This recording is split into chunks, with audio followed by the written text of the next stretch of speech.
സംസ്ഥാന സർക്കാർ നൽകുന്ന ക്ഷേമ പെൻഷൻ ആനുകൂല്യങ്ങൾ 1600 രൂപ വീതം നമ്മളുടെ വീടുകളിൽ ലഭിക്കുന്നുണ്ട് എങ്കിൽ തീർച്ചയായിട്ടും അറിയിപ്പ് ശ്രദ്ധിക്കുക. സെപ്റ്റംബർ മാസം 1-ാം തീയതി മുതൽ നമ്മൾ അറിഞ്ഞിരിക്കേണ്ട പ്രധാനപ്പെട്ട കുറച്ച് കാര്യങ്ങൾ. ഏറ്റവും ആദ്യത്തെ പ്രധാനപ്പെട്ട കാര്യം, ഈ പെൻഷൻ ആനുകൂല്യങ്ങൾ മുടങ്ങാതെ ലഭിക്കുന്നതിന് വേണ്ടി നമ്മൾ എല്ലാവരും തന്നെ ബയോമെട്രിക് മസ്റ്ററിംഗ്, വാർഷിക മസ്റ്ററിംഗ് ചെയ്യണമെന്ന് സർക്കാർ അറിയിച്ചിരുന്നു. തീയതി ഓഗസ്റ്റ് മാസം അവസാനിക്കേണ്ടതായിരുന്നു. പക്ഷേ 6 ലക്ഷത്തിന് മുകളിൽ ഗുണഭോക്താക്കൾ ചെയ്യാനുള്ളത് കൊണ്ട് തന്നെ തീയതി നീട്ടുകയും സെപ്റ്റംബർ 10 വരെ ദീർഘിപ്പിക്കുകയും ചെയ്തിരുന്നു. ഇനി കേവലം 10 ദിവസം കൂടിയാണ് ശേഷിക്കുന്നത്. മസ്റ്റർ ഇനി ആരെങ്കിലും ചെയ്യാനുണ്ടെങ്കിൽ നേരിട്ടെത്തി ചെയ്യുകയോ അല്ലെങ്കിൽ കിടപ്പ് രോഗികളാണെങ്കിൽ അവരുടെ വിവരങ്ങൾ അക്ഷയ കേന്ദ്രങ്ങളിൽ അറിയിക്കുകയോ ചെയ്യേണ്ടതാണ്. ആ രീതിയിൽ അത് പൂർത്തിയാക്കുകയും വേണം. അത് മാത്രമല്ല, സെപ്റ്റംബർ മാസം 10-ാം തീയതിയോടെ ഇതെല്ലാം അവസാനിക്കുകയും ചെയ്യും. അതുകൊണ്ട് തന്നെ മുൻപ് ഇത് ചെയ്തിട്ടുള്ളവർ, അതായത് ഓഗസ്റ്റ് ചെയ്തവരുണ്ടാകാം, അല്ലെങ്കിൽ ജൂലൈ മാസം ചെയ്തവരുണ്ടാകാം.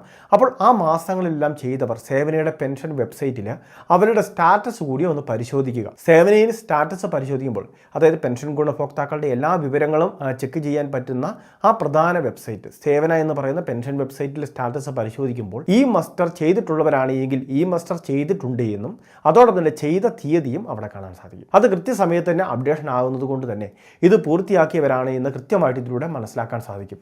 എന്തെങ്കിലും പിശകുകൾ അവിടെ കാണുന്നുണ്ടെങ്കിൽ തീർച്ചയായിട്ടും നിങ്ങൾ വീണ്ടും ഒന്നുകൂടി മസ്റ്ററിങ് ഒന്നുകൂടി ചെയ്യേണ്ടതായിട്ട് വരും. അല്ലെങ്കിൽ എന്തുകൊണ്ട് ഇത് തടസ്സപ്പെട്ടു എന്നുള്ള കാര്യങ്ങൾ മനസ്സിലാക്കി വേണ്ട പരിഹാരങ്ങൾ അതിനുവേണ്ടി ചെയ്യേണ്ടി വരും.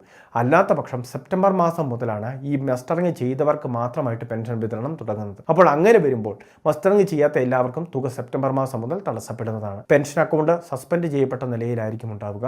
പിന്നീട് അവർക്ക് അനുവദിക്കുന്ന പെൻഷൻ തുകയൊന്നും അക്കൗണ്ടിലേക്ക് ലഭിക്കുന്നതല്ല.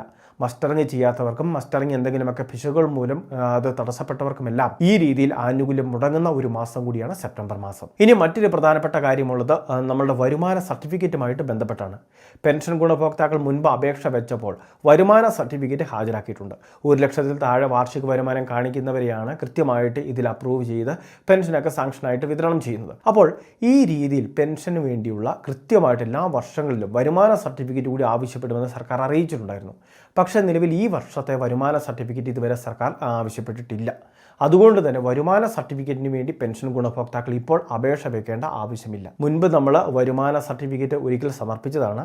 അതോടൊപ്പം തന്നെ അതിനുശേഷം 1 വർഷം വരുമാന സർട്ടിഫിക്കറ്റ് വീണ്ടും അപ്ലോഡ് ചെയ്യുന്നതിന് വേണ്ടിയും സർക്കാർ നിർദ്ദേശമുണ്ടായിരുന്നു. എന്നാൽ അതിനുശേഷം തുടർന്ന് ഇങ്ങോട്ട് കഴിഞ്ഞ വർഷങ്ങളിലൊന്നും തന്നെ വരുമാന സർട്ടിഫിക്കറ്റ് ആവശ്യപ്പെട്ടിട്ടില്ല. അതുകൊണ്ട് തന്നെ ഈ പ്രാവശ്യവും ഈ സർട്ടിഫിക്കറ്റുകളൊന്നും തന്നെ നമ്മൾ അപേക്ഷ വെച്ച് വാങ്ങേണ്ട ആവശ്യമില്ല, അപ്ലോഡ് ചെയ്യേണ്ട ആവശ്യമില്ല.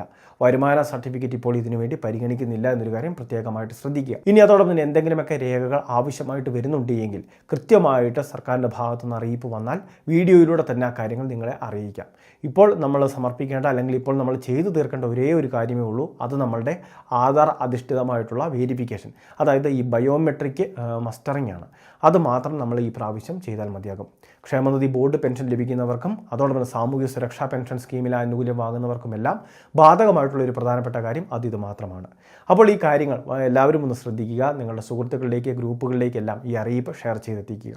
ഇതുപോലുള്ള വിവിധ സർക്കാർ പൊതു പദ്ധതി ക്ഷേമ അറിയിപ്പുകളെല്ലാം കൃത്യസമയത്ത് ലഭിക്കാൻ ചാനൽ സബ്സ്ക്രൈബ് ചെയ്യുക, ഫോളോ ചെയ്യുക.